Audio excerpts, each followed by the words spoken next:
Hello and welcome to the last episode of Hudson Valley Sports Zone. I'm Brian Riley. Beside me is my wicked awesome co-host Leanne Brothers. And today we'll have your high school sport update, Marist basketball, and we'll be talking with the captain of the Marist swimming and diving team. But first, we have Vassar and New Paltz basketball. Tuesday night, Vassar's men's basketball team beat Hudson Valley rivals SUNY New Paltz by a score of 70-61. Vassar senior Curtis Smith led the Brewers with 17 points, while junior Erickson Wassel added 16 points. This was Vassar's second straight win over SUNY New Paltz. Vassar is now 2-1 on the year, and New Paltz is 0-2 this season. Vassar's next game is this Saturday at Drew University, and New Paltz will travel to Rochester to play Utica on Friday. The Rhinebeck boys soccer team celebrated their first championship this past weekend, but it did not come as an easy task. The Hawks turned what seemed to be a sure loss into a win during the semifinals against Lansing. Lawrence Graziano tied the score with just 8 seconds left in regulation, and Ryan Ewell scored in overtime for a 2-1 victory. The win brought them a ticket to the championship game against World of Inquiry, where Rhinebeck scored midway through the second half and kept the shutout to win the championship. The John Jay's football team season came to an end on Saturday night as the Patriots lost to Shenandoah in the New York Class AA quarterfinal game. Jay ended their season with a 9-2 record. Shenandoah will play Newburgh next week in a state semifinal game. This past Saturday, Millbrook's football team beat Woodlands with a score of 42-23. Senior running back Mike DeCarmo ran for 327 yards and got into the end zone 7 times. We went to Millbrook this week to talk about the win and their upcoming game against Hoosick Falls. After losing 2 straight games, the Millbrook Blazers needed to find a way to win and did so as they defeated Woodlands with a score of 42-23. We kind of rallied the troops. I honestly think the 2 losses were the best thing that happened to us, because we went from thinking we were the greatest team in history to everyone forgetting about us, and we just rallied the troops and got it back together. After rushing for 327 yards, heading into the game this weekend, the focus of senior running back Mike DeCarmo is as consistent as it has been all season. Just going to come in and do what we do, just play hard, physical, and we're just going to be well-conditioned. After being an offensive lineman last year, DeCarmo took over running back and led the Blazers to victory. I hate to say I told you so to my coach, but I did. I mean, it's cool. It makes me appreciate the line, what they do more. Coach Keenan looks to game plan against a tough opponent in Hoosick Falls in the semifinals this weekend. Slow them down and try to just do our thing. We're going to run the ball every time and, try to beat them up, shorten the game, and, hopefully we're going to the Dome next week. The cohesive coaching staff has a lot of history together, as Coach Keenan points out. Jimmy and I are like brothers. We went to high school together, went to college together, played in both those things together. It's, he's as close as any. I have 3 brothers, and we're all as close, and it's great. It's an honor, especially a Hall of Fame guy like Jimmy Fettigan, who tells everyone that every chance he gets. When asked about their favorite moments this season, DeCarmo and Coach Keenan were eager to answer. Beating Sullivan West, getting redemption, in the championship games, shutting them out. Obviously yesterday doing something that no team from Millbrook has ever done, and not many from Dutchess County, so we're real proud of these kids. My favorite memory is looking on the field and turning around and seeing like Jacob Higgins or Brett Sisha pancake somebody, and knowing that the only reason why I got a good run is because they did that. At Hudson Valley Sports Zone, we wish Millbrook football the very best on their run to the state finals. It's a great day to be a Red Fox. It's a great day to be a Red Fox. It's a great day to be a Red Fox. It's a great day to be a Red Fox. It's a great day to be a Red Fox. It's a great day to be a Red Fox. It's a great day to be a Red Fox. It's a great day to be a Red Fox. It's a great day to be a Red Fox. It's a great day to be a Red Fox. It's a great day to be a Red Fox. It's a great day to be a Red Fox. It's a great day to be a Red Fox. It's a great day to be a Red Fox. It's a great day to be a Red Fox. Thanks for being here. Welcome back. Marist women's basketball lost their first game of the season this past Sunday at Delaware. Junior forward Madeline Blaze scored 26 points, but the game ended with a score of 70-60. Their next game will be on Saturday at Northeastern. However, their home opener will be on Monday against St. John's at 7 p.m. The Marist men's basketball team also lost their first game of the season this past Sunday at Bucknell with a score of 75-72. Sophomore guard Khalid Hart scored a career-high 33 points, and senior Siobhan Lewis added 18 points.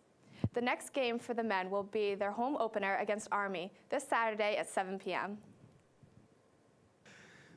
With the men's basketball season underway and the home opener quickly approaching, we caught up with the team to talk season expectations as well as Marist students to see how much they know about their Red Foxes. With the Marist basketball home opener being a day away, we took to Marist campus to get a feel of what students know about the men's basketball team and head coach Mike Maker. Well, I mean, I know we got our third coach in as many years, and we got two great players in Khalid Hart and Siobhan Lewis who are going to lead us to hopefully some victories, and hopefully the fans can rally behind the team and can play well. I'm pretty sure he's Coach Maker. I don't know his first name. I know he's new here after the other guy went to become the GM of the Pistons. I think I've seen him around. He's bald. I know that he's a very professional man, very charismatic, but that's as far as I know. Do you know his name? I don't know. I know they did pretty well last year, but I don't know about this year. I don't know much about the basketball team. As a transfer, I have not been to a game yet, but I'll be there Saturday. With students not knowing much about the men's basketball team, new head coach Mike Maker looks to put Marist basketball back on the map. Our biggest goal is to make everybody at Marist and the Hudson River Valley proud of our product on and off the court, and so far I've been really pleased with the guys' receptiveness to a different direction, third coach in as many years, and their effort. With a new offensive game plan, Coach Maker stresses that time will be needed for success. It takes a while for everybody to get on the same page, and our goal is to be highly competitive in the MAC, and it may take us until January to get completely comfortable. While trying to perfect a new offense takes time, Coach Maker's idea of success might be different than others. I want this team to be the best that they can be. And if we play to the best of our ability, I think that's successful, regardless of what our win total is. Coach Maker calls on the Marist student body to help the team be the best that they can be this season. I'm hoping they'll rally behind our team and give us support. I think obviously the women's program has been supported very well because they've had a lot of success. And what comes first, the chicken or the egg? I think our guys, because of who they are, their character, the type of young men they are, deserve to be supported. And it's a shared responsibility between our program, putting a product on the court that they can rally behind, and then our students, along with the community, getting behind that. After a heartbreaking loss against Bucknell, Marist looks to rebound back here at McCann against Army tomorrow night at 7. Hope to see you all there, and go Red Foxes. So, Brian, are you going to go to this weekend's home opener? I am. Khalid Hart just put up 33 points against Bucknell. It's career high. He's really improving his game. And the first 1,000 students get a free T-shirt. Yeah, and a turkey sandwich. And college students will do anything for a free T-shirt and turkey sandwich. And a turkey sandwich, but that sounds good to me. So I'll definitely be attending. When we get back, we're going to have Marist football, and we're going to get to talk with the swimming captain, Nick Vandermolen, about their impressive season this year. Stay tuned. Come down to Rossi's, our family tradition to yours. Hey, Tony! Family owned and operated, we take pride in each and every sandwich we make. They call me Tony. With products imported straight from Italy, we have the most authentic Italian delicacies around. Conveniently located on 45 South Clover Street in the same location for the past 30 years, Rossi's has been embedded in the culture of Poughkeepsie. When I open and what I see un provolone, salsiccione, un pastrama, figo salami, un copicollo, a meatball, gorgonzola, la scarola, mozzarella, la la la. In that box, what I gem, goodbye, Tony the Eyes Man. We are voted Best Sandwich and Best Deli of the Hudson Valley annually. Rossi's Deli, where family food and tradition meet. Hey, Murray! Welcome back. This past weekend, Marist football beat Davidson with a 38-7 victory on Senior Day. Before the game, the Red Foxes honored 32 players, 2 managers, and 8 athletic trainers. This is the third time in Marist's 6 years in the Pioneer Football League that the Red Foxes had a 500 or better record in league play. Senior Armani Martin finished his career with the program record 19 receiving touchdowns. Senior Paul Skikowski had 285 tackles, second in Marist Division I history. And senior Matt Trolley finished the season with 69 receptions, the second highest single season total in program history. After a 0-5 start, Marist won 4 of its final 6 games. World Series champion second baseman Joe Panik is back in the Hudson Valley preparing for 2015.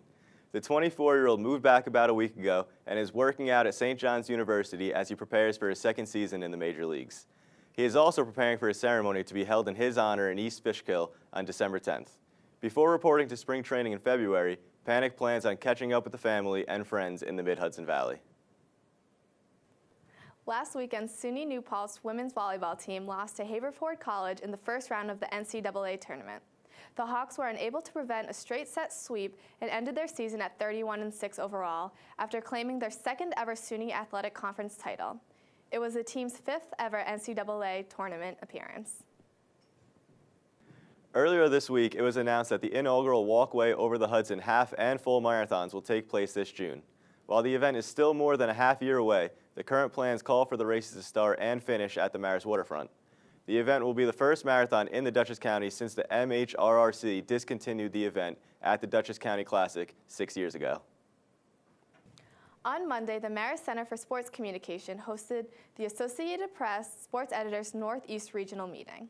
Sports writers and editors spoke on sports topics both on and off the field. The event gave students an opportunity to listen to numerous panels featuring established professionals, as well as network with sports writers and editors. With the recent success of the Marist swimming and diving team, so far undefeated in the MAC Conference, Kervan is with senior captain Nick Vandermolen. I'm here with swim team captain Nick Vandermolen. Nick, Marist is 3-1 and 3-0 in the MACs. So how did you get them to this point of the season? Basically, Kervan, it's just working hard. We've had a solid 6-7 weeks of training with preseason starting in early September up to now. We suffered our first loss last Saturday night against Ryder, the reigning conference champs. But it wasn't the biggest surprise. So we're still on the right track leading up to conferences in February. That's really prime time of the season. So everything leads up to there. But otherwise, to talk about the dual meet record, 3-1, it's a great start to the season. The team's working really hard, and just leading by example. That's kind of how we got here so far. Swimming is generally an individualistic sport. So how, as you as a captain, what steps do you take to make it a team sport and get the team together?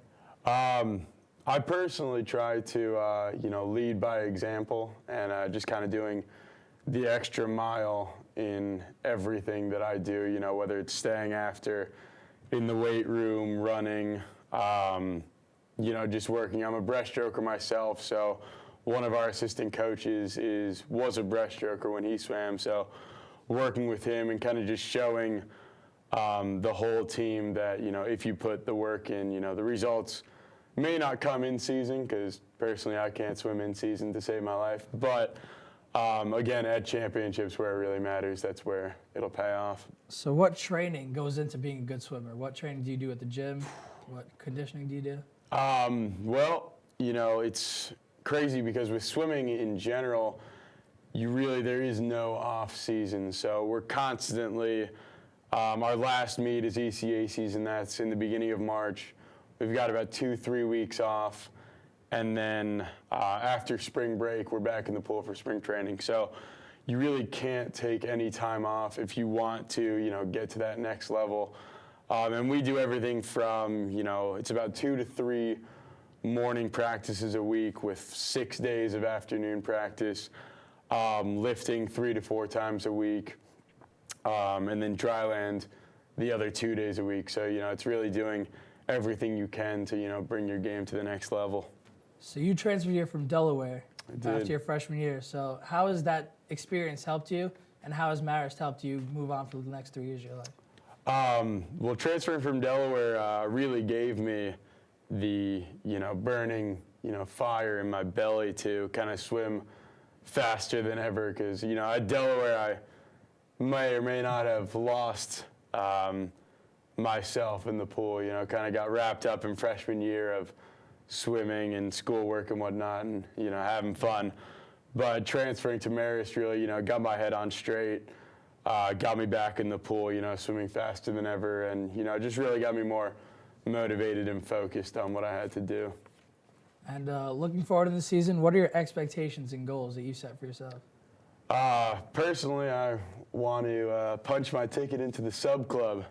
That's in the 200 breaststroke. Last year I went a 202, so 159 is the goal, and hopefully sweeping both breaststroke MAC championship events would be nice, and a couple medley relay golds. That's the goal. Do you see yourself swimming in the Olympics ever? We'll see. You never know. And last question. I know you're from New Jersey, Yes. so I think I know the answer to this. I'm a little disappointed. Taylor ham or pork roll? Pork roll. Oh. Pork roll all the way. South Jersey people. All right, we're done here, and back to you, Leanne. Thank you. Thanks, Kervan. Well, that's all we have for you on this episode of Hudson Valley Sports Zone. Unfortunately, this is the last episode of the semester, but on behalf of Brian, Callie, Kervan, and myself, we would like to thank all of our viewers for supporting us this semester. Stay tuned later in the week for a holiday bonus from the team that is sure to make you laugh. We're Hudson Valley Sports Zone, tuning out for the last time. Stay foxy, Marist.